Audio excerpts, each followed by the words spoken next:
नमस्कार दोस्तों, स्वागत है आपका हमारे YouTube चैनल त्रिवा क्लासेस में।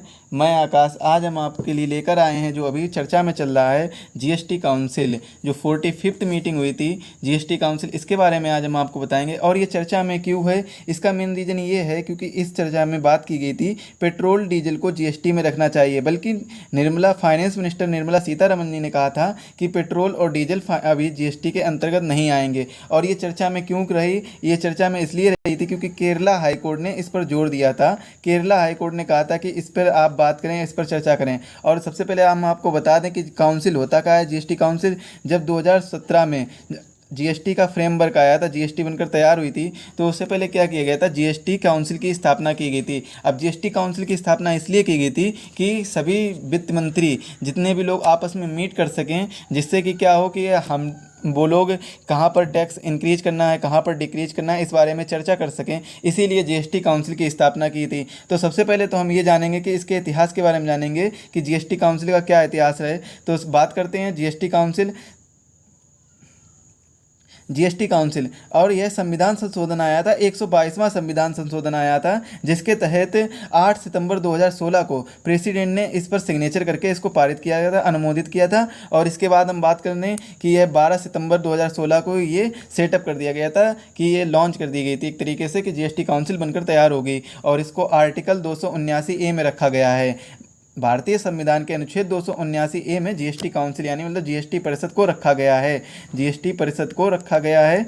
और यह आपको बता दें कि इसकी पहली मीटिंग दिल्ली में हुई थी। और उस समय जब ये पहली मीटिंग हुई थी 23 सितंबर और 22 सितंबर 2016 को जब ये मीटिंग हुई थी, उस समय के जो वित्त मंत्री थे वो अरुण जेटली जी थे। इनके अंतर्गत यह पहली मीटिंग हुई थी। जीएसटी काउंसिल की फर्स्ट मीटिंग अरुण जेटली के अध्यक्षता में हुई थी, क्योंकि उस समय वित्त मंत्री अरुण जेटली थे। और आपको एक की पॉइंट ये रहेगा कि जीएसटी काउंसिल, जीएसटी परिषद की जितनी भी मीटिंग होगी उसकी अध्यक्षता हमेशा भारत का वित्त मंत्री करेगा। अब वो जिस समय जीएसटी काउंसिल की मीटिंग चल रही होगी उस समय जो वित्त मंत्री होगा वही इसकी अध्यक्षता करेगा। और इसकी मीटिंग में जितने भी वित्त मंत्री होंगे वो सभी पार्टिसिपेट करेंगे। भारत राज्य के या फिर केंद्र शासित प्रदेश के जितने भी वित्त मंत्री होंगे वो आपस में बात करेंगे।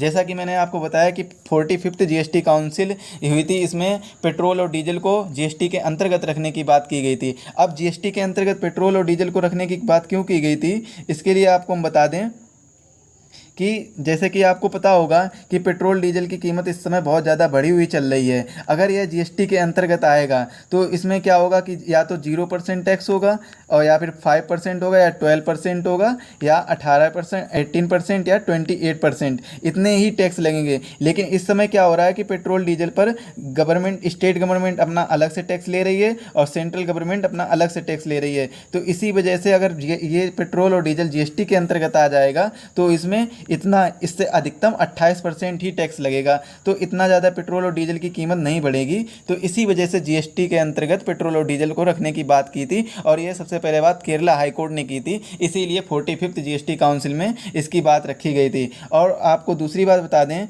कि जीएसटी काउंसिल की जो मीटिंग हुई है वो लगभग 20 महीने बाद ये मीटिंग आयोजित की गई थी। और यह मीटिंग हुई थी 17 सितंबर 2021 को। 17 सितंबर 2021 यानी मतलब लास्ट फ्राइडे को ये मीटिंग आयोजित की गई थी, 45th मीटिंग। और यह मीटिंग लखनऊ में हुई थी, जो लखनऊ उत्तर प्रदेश राज्य की राजधानी है। यहाँ पर यह मीटिंग आयोजित की गई थी। और इसमें आपको एक बात बता दें कि इसमें दो चीज़ों पर ज़्यादा जोर दिया गया था। एक तो फूड को लेकर, फूड डिलीवरी जितने भी ऐप हैं उनको लेकर बात की गई थी। और दूसरी बात की गई थी, दूसरा की पॉइंट था मेडिसन, जो कोविड-19 से रिलेटेड जितनी भी मेडिसन है, या फिर कोविड-19 कह सकते हैं, और कैंसर से रिलेटेड जितनी भी ट्रीटमेंट है उनसे रिलेटेड ये बात की गई थी। और इसका दूसरा क्या था कि जितने भी जो कोविड-19 से रिलेटेड मेडिसन्स हैं उन पे क्या कर दिया गया था, टैक्स पेमेंट को फिक्स कर दिया गया था। और इसकी जितने भी जो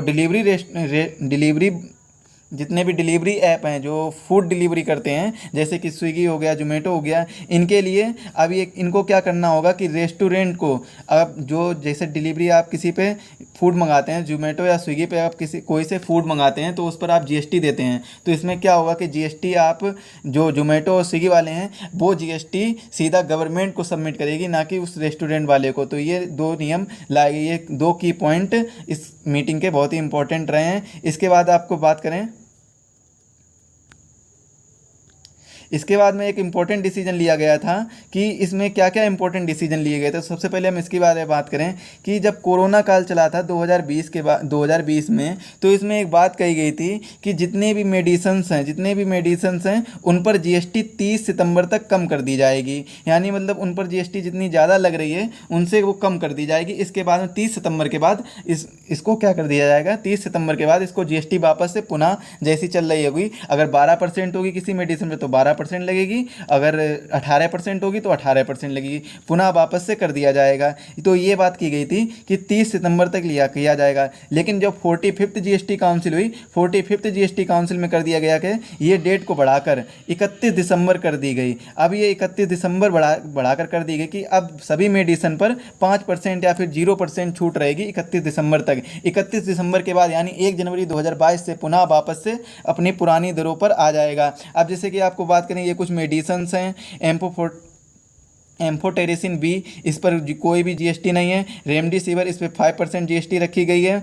और टेस्लीजुमाब, इस पर भी कोई भी जीएसटी नहीं है। और एक जैसे कि हेपेरिन पे 5% जीएसटी रखी गई है। तो इसकी बात करें तो इसके बाद में दूसरे की पॉइंट क्या आते हैं कि जितने भी फोर्टिफाइड राइस हैं, जो भी फोर्टिफाइड राइस हैं, इसकी जीएसटी 18% से कम कर 5% कर दी गई है। इसकी जीएसटी पहले 18% देनी पड़ती थी, अब इसके बाद अब हम लोगों को 5% देनी पड़ेगी। तो जो 45th जीएसटी काउंसिल हुई है इसमें बहुत अच्छे निर्णय लिए हैं। कहीं पर कुछ जीएसटी कम की गई है तो कहीं पर बहुत ज़्यादा बढ़ा दी गई है। इसके बाद मैं आपको बता दें कि फोर्टिफाइड राइस होता क्या है। ये पोषण युक्त आहार होता है जिसमें सभी पोषण अधिकतम मात्रा में पाए जाते हैं, इन्हें ही हम फोर्टिफाइड राइस कहते हैं। और इसके बाद में दूसरा पॉइंट रहता है कि मेडिसिन, जो भी कैंसर के लिए मेडिसिन यूज होगी, जो केटरूडा मेडिसिन जो भी कैंसर के लिए यूज होगी ट्रीटमेंट, उस पर जीएसटी पहले 12% लगती थी, अब इसको घटाकर 5% कर दिया गया है। अब यही जीएसटी 12% ना देकर 5% देनी पड़ेगी। तो ये भी बहुत ही अच्छा काम हुआ था। और दूसरा इसमें क्या किया गया था, जीएसटी बढ़ाई गई थी जितने भी हमारे अभ्रक हैं और कंसनट्रेट्स मेटल्स हैं, इन पर अभ्रक बढ़ाए गए, इस पर जीएसटी बढ़ा दी गई है। जैसे आयरन हुआ, कॉपर हुआ, एल्यूमिनियम, जिंक आदि चीज़ों पर जीएसटी को बढ़ाकर 5% से 18% कर दिया गया। पहले अगर इनको हम मंगाते हैं तो हमें 5% जीएसटी देनी पड़ती थी, लेकिन इसके बाद क्या हुआ, अब हमको 18% जीएसटी देनी पड़ेगी। अगर हम किसी भी लोहे को, आयरन को या कॉपर को या एल्यूमिनियम या जिंक आदि अन्य अभ्रकों को मंगाएंगे तो इस पर हमको अब 18% जीएसटी देनी होगी। तो इसी के बाद क्या किया गया था, जितने भी कार्टून्स हैं, बॉक्सेस हैं या बैग्स हैं, जो भी पैकिंग कंटेनर्स हैं जिनसे पैकिंग की जाती है, जो पेपर के पैकिंग कंटेनर्स होते हैं जिसे पेपर के द्वारा पैकिंग की जाती है, उन पर अब जीएसटी क्या कर दिया गया, यूनिफॉर्म जीएसटी कर दी गई। मतलब अब अलग अलग नहीं देनी पड़ेगी। पहले क्या होता था, कार्टून्स पर अलग जीएसटी लग रही है और बॉक्सेस पर अलग लग रही है, बैग्स पर अलग लग रही है, पैकिंग कंटेनर्स पर अलग लग रही है। लेकिन अब क्या कर दिया गया था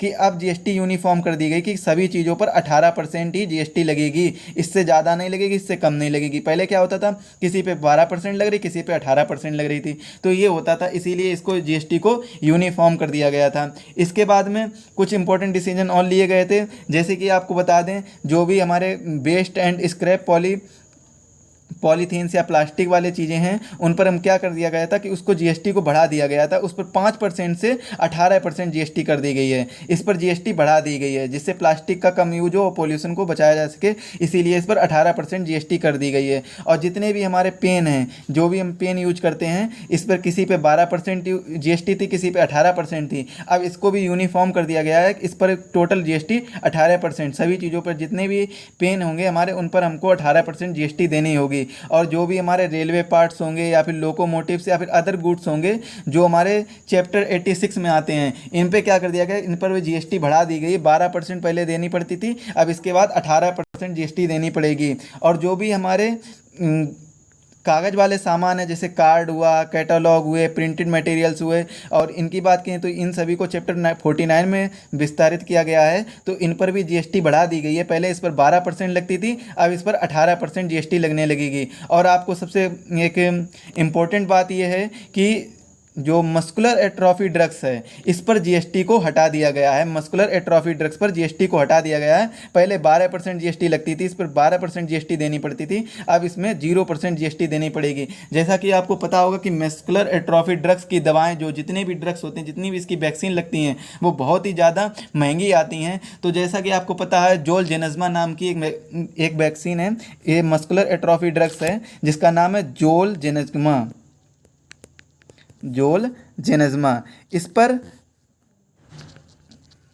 इस पर इसकी अगर वैक्सीन की बात करें, इस दवा की बात करें, तो ये विश्व की सबसे महंगी दवा है और यह 18 करोड़ का एक डोज लगता है। इस पे 18 करोड़ का इसका एक डोज लगता है, तो ये विश्व की सबसे महंगी दवा है। अगर आपको पता होगा कि 18 करोड़ का जब एक डोज लगता है और अगर किसी को लगवाना होगा तो ये 12% जीएसटी देगा, तो इसका चार्जेस कितना बढ़ जाएगा। तो इसी वजह से जितनी भी मस्कुलर एट्रोफी ड्रग्स हैं उन पर 12% जीएसटी से सीधा इसको जीरो कर दिया गया है। इस पर कोई भी जीएसटी नहीं लगेगी आज के बाद। मतलब जो 17 सितंबर 2021 को मीटिंग हुई थी 45, इसके बाद में सभी मस्कुलर एट्रोफी ड्रग्स पर कोई दवा नहीं लगेगी।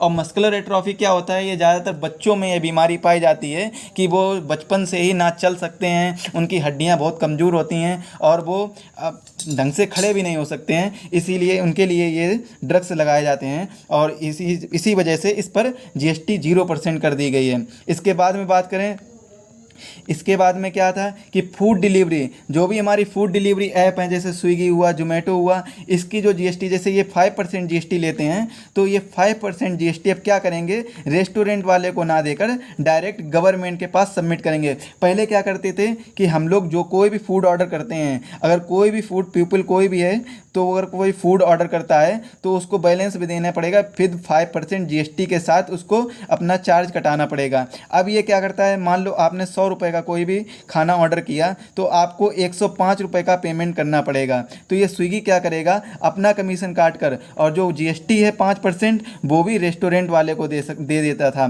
तो अब इसमें क्या हुआ कि कई रेस्टोरेंट वालों ने क्या किया कि जीएसटी को छिपाने लगे और जीएसटी कम सबमिट करने लगे। तो इससे ये नियम लाया गया कि जितने भी डिलीवरी ऐप हैं जैसे स्विगी हुआ या जोमेटो हुआ, ये लोग जितनी भी जीएसटी लेंगे, जितनी क्या इस पर 5% की दर निर्धारित कर दी गई कि ये लोग अब 5% ही जीएसटी लेंगे और ये 5% जीएसटी सीधा रेस्टोरेंट वालों को ना देकर सीधा अब ये गवर्नमेंट को सबमिट करेंगे।